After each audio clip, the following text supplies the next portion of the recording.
Hare Krishna everyone, welcome back to the channel. So let's plan कि हम कल क्या कर सकते हैं मार्केट के अंदर। एज आज आपने देखा होगा प्रॉपर मार्केट के अंदर चोपीनेस थी, फिर निफ्टी की एक्सपायरी भी ऑलमोस्ट चोपीनेस के अंदर ही हो गई थी आज, और ज़्यादा कोई बड़ा मोमेंटम हुआ नहीं है। ऑल दो गैप अप था तो उसकी वजह से आपने देखा होगा कि क्लोजिंग काफ़ी स्ट्रॉन्ग आई है मार्केट के अंदर, बट ऐसा कोई एज दो मोमेंटम नहीं हुआ है मार्केट में कि मार्केट में कोई काफ़ी ज़्यादा अग्रेसिव बाइंग आई हो या फिर मार्केट में काफ़ी ज़्यादा अग्रेसिव सेलिंग आई हो। ऐसा कुछ ज़्यादा खास हुआ नहीं है मार्केट में। ठीक है, तो कल हमारा एक सिंपल प्लान था कि अगर मार्केट में गैप अप खुलता है, एक अच्छा खासा गैप अप खुलता है, तो देयर इज़ हाई पॉसिबिलिटी कि मार्केट चोपी हो जाए, मार्केट के अंदर मोमेंटम ना हो, मार्केट फँस जाए एक जगह पे। तो वो सेम चीज़ थी यहाँ पर, मार्केट के अंदर कोई बेसिक मोमेंटम हुआ नहीं है, मार्केट फँस चुका है एक जगह पे। क्यों? बिकॉज़ काफ़ी अच्छा खासा गैप हो गया था मार्केट के अंदर, ओवरनाइट के अंदर। तो यहाँ पर मार्केट एक रेंज के अंदर फँस चुका है, अराउंड 200-250 पॉइंट की रेंज में मार्केट फँस चुका है और उससे बाहर मार्केट नहीं निकल पाया है। ठीक है, तो सिंपली यहाँ पर कल एक अच्छी खासी सेल ऑफ हुआ था। सेल ऑफ होने के बाद मेजॉरिटी लोगों ने यहाँ पर सेल किया होगा, हमने भी यहाँ पर ओवरनाइट की सेल पोजीशन बना रखी थी। बट एज़ यहाँ पर गैप अप आ चुका है, क्योंकि गैप अप क्यों आया यहाँ पर, यूएस की वजह से गैप अप आया, प्लस कोटक के अंदर थोड़ी न्यूज़ थी, तो उसकी वजह से यहाँ पर काफ़ी अच्छा खासा गैप अप हुआ। तो उस गैप अप के अंदर मेजॉरिटी जो यहाँ पर शॉर्ट्स फंसे गए थे यहाँ पर, वो हर डिप में निकलने की कोशिश करते रहे यहाँ पर कि कोई डिप आएगी, वो निकलते रहे यहाँ पर डिप के अंदर। तो हुआ क्या कि यहाँ पर कोई डाउन साइड का कोई पर्टिकुलर मोमेंटम हो नहीं पाया। क्यों? बिकॉज़ हर डिप आ रही थी, तो यहाँ पर जो शॉर्ट फंसे हुए थे वो निकलने की कोशिश कर रहे थे बार-बार, तो हर डिप मार्केट में बाय हो रही थी। इवन तो छोटी से छोटी डिप मार्केट में बाय हो रही थी, यानी कि आप देखोगे यहाँ पर हल्की-हल्की छोटी-छोटी डिप भी मार्केट में बाय हो रही थी। क्यों? बिकॉज़ बहुत अग्रेसिव यहाँ पर शॉर्ट फंसे हुए थे।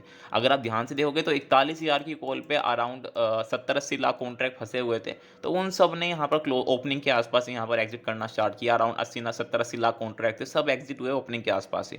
तो उसकी वजह से यहाँ पर ऑलमोस्ट चोपीनेस हो गई मार्केट के अंदर, कोई बड़ा मोमेंटम मार्केट नहीं कर पाया। ठीक है, तो अब देखते हैं यहाँ पर कि कल क्या प्लान कर सकते हैं यहाँ पर हम। ऑल्दो स्टिल कोई ज़्यादा बड़ा मोमेंटम दिख नहीं रहा है, बिकॉज़ विक्स ऑल्दो डाउन है मार्केट के अंदर, कोई ज़्यादा मोमेंटम नहीं मिल रहा है हमें। ठीक है, तो अगर देखें आप, अगर कल ओपनिंग होती है, फ्लैट हो जाती है ओपनिंग यहाँ पर, तो स्टिल अपर साइड में कुछ ज़्यादा भी स्पेस दिख नहीं रहा है यहाँ पर कि मार्केट कोई वन साइड मोमेंटम कर दे अपर साइड का। ऑल्दो गैप अप के अंदर मार्केट ऊपर ज़्यादा जा रहा है, बट कोई ऐसा स्ट्रक्चर नहीं मिल रहा है कि जहाँ पर एक अच्छी खासी बाइंग हम प्लान कर सकें अभी एज़ दो। ठीक है, तो अगर कल फ्लैट खुलता है मार्केट, तो इमीडिएट बाइंग करना यहाँ पर ठीक रहेगा नहीं कि मार्केट को आप ओपनिंग होते ही बाय कर लो यहाँ पर। तो इफ फ्लैट ओपनिंग होती है, फ्लैट ओपनिंग खुलने के बाद मार्केट या तो एक इमीडिएट स्पाइक करके 41,500 को टच कर ले, एक इमीडिएट स्पाइक पहली कैंडल से आपने देखा होगा बड़ी-बड़ी कैंडल्स बनती हैं पहले 15 मिनट की, अगर इसी कैंडल के अंदर 41,500 550 को टच कर लेता है, तो वहाँ पर फिर हम शॉर्ट करने का प्लान कर सकते हैं बैंक्स को। बिकॉज़ ऐसा कोई मार्केट में अभी कोई ऐसा मोमेंटम नहीं आ रहा है जिसके बिहाफ़ पे बुल्स टिके रहें या फिर बुल्स मार्केट को होल्ड कर लें। ऑल्दो ब्रेकआउट हुआ है तो लोग यहाँ पर बाइंग करने के लिए आएँगे ज़रूर, एक बार कि ब्रेकआउट हुआ है बैंक निफ्टी के अंदर, तो वो फ्रेश बाइंग करने के लिए आएँगे। बट अगर नॉर्मली देखें तो जो बाइंग हो रही है वो एग्ज़ॉस्ट हो चुकी है भाई बिल्कुल यहाँ पर, और मोमेंटम कोई कंटिन्यूअसली मार्केट में हो नहीं पा रहा है। तो अगर कल फ्लैट ओपनिंग आती है और फ्लैट ओपनिंग के बाद एक इमीडिएट स्पाइक आ जाता है 41,550 की या 41,500 तक का, तो फिर वहाँ पर आप मार्केट को शॉर्ट करने की कोशिश करेंगे with the SL of 50-60 point का। ईजी आज हमने भी यहाँ पर लाइव में भी आपको यहाँ पर एसएल डाल के यहाँ पर शॉर्ट करके दिखाया, बट इससे मोमेंटम ना होने की वजह से वही चीज़ फंस गई यहाँ पर, और हमने छोटे से प्रॉफिट में यहाँ पर निकाल दिया उस चीज़ को। ठीक है, तो इसी वजह से यहाँ पर हमें चीज़ नहीं मिल पा रही है, बिकॉज मोमेंटम यहाँ पर बिल्कुल डल है। तो यहाँ पर कोई पर्टिकुलर ट्रेड भी आप प्लान नहीं कर सकते इंट्राडे के पर्पज से, अगर जिस टाइप्स का मोमेंटम चल रहा है। तो अगर कल फ्लैट ओपनिंग होती है, स्पाइक आता है, स्पाइक में यहाँ पर हम शॉर्ट करने की कोशिश करेंगे 41,550 के आसपास, एंड देन फिर हम प्लान करेंगे थोड़ा सा 41,200 के आसपास तक हम प्लान करेंगे, बिकॉज सारे के सारे जो जोन्स हैं 41,000, 41,100, 41,200 सब के सब कवर हो चुके हैं। बुल्स ने सारे के सारे जोन्स कवर कर लिए हैं यहाँ पर, तो हम मेजोरिटी 41,200 को प्लान करेंगे, बिकॉज एक अच्छा खासा जोन है वो। तो अगर 41,550 तक के आसपास का एक स्पाइक आ रहा है, तो वहाँ पर हम शॉर्ट करने की कोशिश करेंगे उसे with the SL of 50-60 point.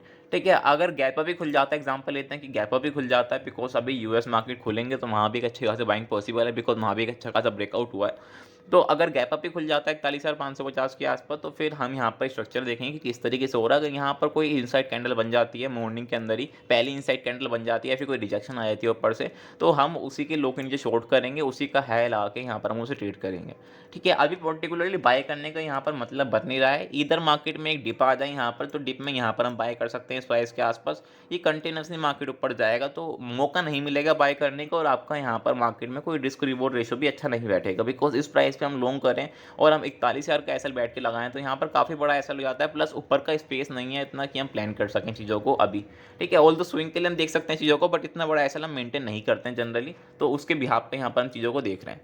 ठीक है, तो सिंपल चीज़ है, अगर कल गैप अप खुलता है तो अगर कोई इनसाइड कैंडल बनती है या फिर कोई रिजेक्शन कैंडल बनती है तो उसके बिहाफ पे यहाँ पर हम शॉर्ट करने की कोशिश करेंगे मार्केट को। इफ़ ये कंटिन्यूअसली ऊपर निकल रहा है तो फिर हमें वेट करना पड़ेगा यहाँ पर कि कोई मार्केट में स्ट्रक्चर बने, कोई फ्रेश मार्केट में फॉर्मेशन हो, तो उसके बिहाफ पे हम ट्रेड कर सकते हैं। ठीक है, 41,500 550 एक काफ़ी अच्छी खासी सप्लाई है। जब तक उसके ऊपर क्लोजिंग नहीं आएगी डेली बेसिस की, कोई ऐसा कोई फ्रेश ट्रेंड मार्केट में स्टार्ट नहीं होगा, और एज कल इन्फ्लेशन का डाटा भी है तो थोड़ी बहुत प्रॉफिट बुकिंग होनी चाहिए मार्केट के अंदर, बिकॉज कंटिन्यूअसली बाइंग हो रही है लोअर लेवल से।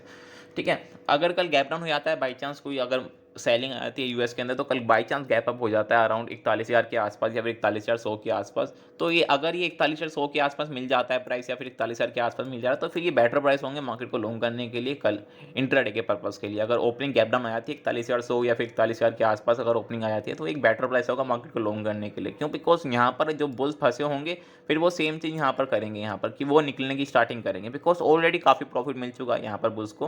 ठीक है, कंटिन्यूसली बाइंग आ रही है, कोई ज़्यादा बड़ा डिप मिल नहीं रहा है, तो उन्हें अच्छे खासा प्रॉफिट मिल रहा होगा ऑलरेडी। ठीक है, तो वो यहाँ पर निकलने की कोशिश करेंगे। अगर वहाँ पर उन्हें डिप मिलती है तो एक अच्छी खासी यहाँ पर फिर थोड़ी बहुत मार्केट में प्रॉफिट बुकिंग हो सकती है ऊपर साइड की। अगर मार्केट यहाँ पर गैप डाउन खुलता है 41,000 या फिर 41,100 के आसपास खुलता है, तो एक अच्छा खासा मूव हो सकता है फिर अपर साइड का, बिकॉज ये काफ़ी अच्छी डिमांड जोन है यहाँ पर, और काफ़ी अच्छा खासा जोन भी है मार्केट को ट्रेड करने के लिए। ठीक है, तो अगर गैप डाउन खुलता है इसके आसपास, तो फिर हम प्लान करेंगे मार्केट को लॉन्ग करने का 41,000 या फिर 41,100 के आसपास। ठीक है, तो सिंपल प्लान है बैंक निफ्टी के लिए। ऑल दो अभी कुछ ऐसा खास नहीं दिख रहा है मार्केट के अंदर, या फिर कोई ऐसा बड़ा मोमेंटम हो, बिकॉज एज सच यहाँ पर कोई बड़ा ट्रैप नहीं है। जब तक यहाँ पर कोई बड़ा ट्रैप फॉर्म नहीं होगा मार्केट में, कोई बड़ा मोमेंटम भी नहीं होगा। इधर मार्केट यहाँ पर वन साइड मोमेंटम कर दे और ये हाई ब्रेक कर दे, तो पॉसिबल है कि यहाँ पर एक ट्रैप कन्वर्ट हो जाए और मार्केट में एक अग्रेसिव सेलिंग आ जाए। पर जब तक कोई मेजर ट्रैप मार्केट में फॉर्म नहीं होगा, कोई बड़ा मोमेंटम मार्केट में जनरली हो नहीं पाएगा। ठीक है, तो दैट्स इज सिंपल है बैंक निफ्टी के लिए। बाकी हम निफ्टी के लिए देखते हैं कि निफ्टी के लिए क्या प्लान हम कर सकते हैं। अगर निफ्टी को देखें तो निफ्टी ने एक अच्छी खासी मार्केट में सप्लाई लेकर अराउंड 17,750 760 के आसपास एक अच्छी खासी सप्लाई है निफ्टी के अंदर। तो निफ्टी ने ओपनिंग के आसपास जाके वहाँ पर सप्लाई लेके थोड़ी बहुत प्रॉफिट बुकिंग आई थी निफ्टी के अंदर, बट स्टिल यहाँ पर सेल साइड लिक्विडिटी कैप्चर किया और यहाँ पर लिक्विडिटी स्वीप हुआ। लिक्विडिटी स्वीप होने के बाद मार्केट ने यहाँ पर वापस सपोर्ट लेके एंड देन इसने यहाँ पर कवर कर लिया। और मैंने आपको लाइव में भी बार बार रिपीट किया था कि 17,650 जो है काफ़ी अच्छा यहाँ पर मार्केट में सपोर्ट है। 17,650 काफ़ी अच्छा सपोर्ट है, काफ़ी अच्छा जोन है, डिमांड जोन है, और वहाँ से वापस रिकवरी हो सकती है। तो बिकॉज यहाँ पर एक लिक्विडिटी स्वीप हुआ था, तो इसकी वजह से मार्केट ने यहाँ पर फिर से रिकवरी कर ली पूरी, और अराउंड डे के हाई के आसपास ही ऑलमोस्ट क्लोजिंग हुई है। ठीक है, तो अभी यहाँ पर क्या प्लान हम कर सकते हैं निफ्टी के अंदर। ऑल द मैं निफ्टी को आपको थोड़ा सा वेट करने के लिए बोल रहा हूँ अभी, बिकॉज निफ्टी भी ऑलमोस्ट एक जगह पे फंस चुका है, अभी कोई बड़ा मोमेंटम निफ्टी के अंदर भी हो नहीं पा रहा है। ठीक है, ऑल द वोलेटिलिटी निफ्टी के अंदर जनरली हाई थी as compared to bank Nifty, because दोनों साइड मोमेंटम निफ्टी ने किया था आज, ऊपर साइड भी और डाउन साइड भी। ठीक है, तो अगर कल फ्लैट ओपनिंग खुलती है तो फ्लैट ओपनिंग होने के बाद एक इमीडिएट स्पाइक आता है, विदाउट एक इमीडिएट स्पाइक आता है 17,750 या फिर 17,760 तक का एक इमीडिएट स्पाइक आता है, और फिर कोई अगर वहाँ पर नेगेटिव कैंडल बनती है तो फिर वहाँ पर हम शॉर्ट करने की से कोशिश करेंगे। 17,750 या फिर 17,760 के आसपास कोई नेगेटिव कैंडल बनती है स्पाइक आने के बाद, तो वहाँ पर फिर हम इसे शॉर्ट करने की कोशिश करेंगे। और यही जो आज के लो रेट हुए हैं 17,680 17,700 के आसपास, हम इनका ही टारगेट प्लान करेंगे मार्केट को ट्रेड करने के लिए। ठीक है, बिकॉज यहाँ भी काफ़ी अच्छी खासी सप्लाई है बैंक निफ्टी के अंदर, और ऑलमोस्ट कंटिन्यूसली मूव कर रहा है, और कल इन्फ्लेशन का डाटा भी है, तो थोड़ी बहुत प्रॉफिट बुकिंग पॉसिबल है। और अगर फ्लैट ओपनिंग खुल जाती है तो थोड़ा सा और चांसेस बढ़ जाएंगे कि प्रॉफिट बुकिंग होनी स्टार्ट हो जाए।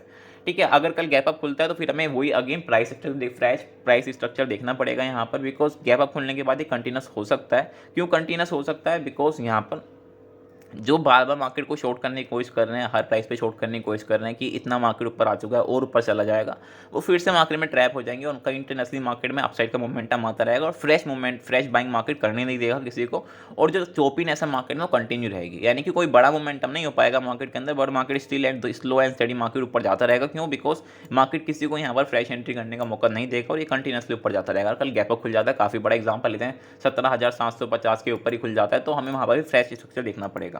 बट अगर वहाँ पर कोई इनसाइड कैंडल बन जाती है, एग्जांपल लेते हैं कि 17,750 760 के आसपास ही ओपन होता है, वहाँ पर कोई इनसाइड कैंडल बन जाती है, या फिर वहाँ पर कोई रिजेक्शन आ जाती है काफ़ी बड़ी, तो फिर हम सेम चीज़ उसके लो के नीचे ही मार्केट को शॉर्ट कर सकते हैं, उसी का हाई एसएल लगा के।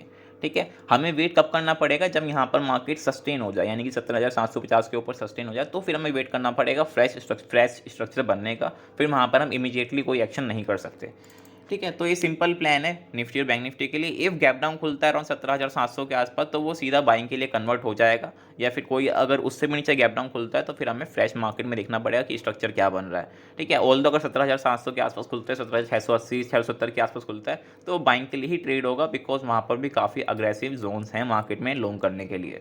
ठीक है, that's it for both of the index. अगर इन डेविस को आप देखोगे यहाँ पर तो अराउंड 2-2.5% डाउन है। एक टाइम पे पॉजिटिव था बट स्टिल क्लोजिंग 2.5% नीचे हुई है, तो ये क्लियर साइन है कि मार्केट में चॉपीनेस कंटिन्यू रहेगी और मार्केट में जो मोमेंटम है आपको ऐसे ही छोटे मोटे मोमेंटम मिलते रहेंगे, प्लस मार्केट स्ट्रॉन्ग रहेगा अभी कुछ टाइम के लिए, जब तक आपका इंडिया मिक्स भी डाउन है। ठीक है, और यूएस भी ऑलमोस्ट ब्रेकआउट के आसपास ही खड़ा है, तो ऑलमोस्ट ब्रेकआउट आज यूएस के अंदर पॉसिबल है। इफ़ वहाँ पर कोई ट्रैप होता है तो कन्वर्ट हम भी गैप डाउन के अंदर खुल सकते हैं कल। ठीक है, बाकी हम लाइव मार्केट में देखेंगे कुछ खास होता है तो फिर बाकी हम लाइव मार्केट में समझेंगे चीज़ों को किस। Hare Krishna everyone, welcome back to the channel. So let's plan कि हम कल क्या कर सकते हैं मार्केट के अंदर। एज आज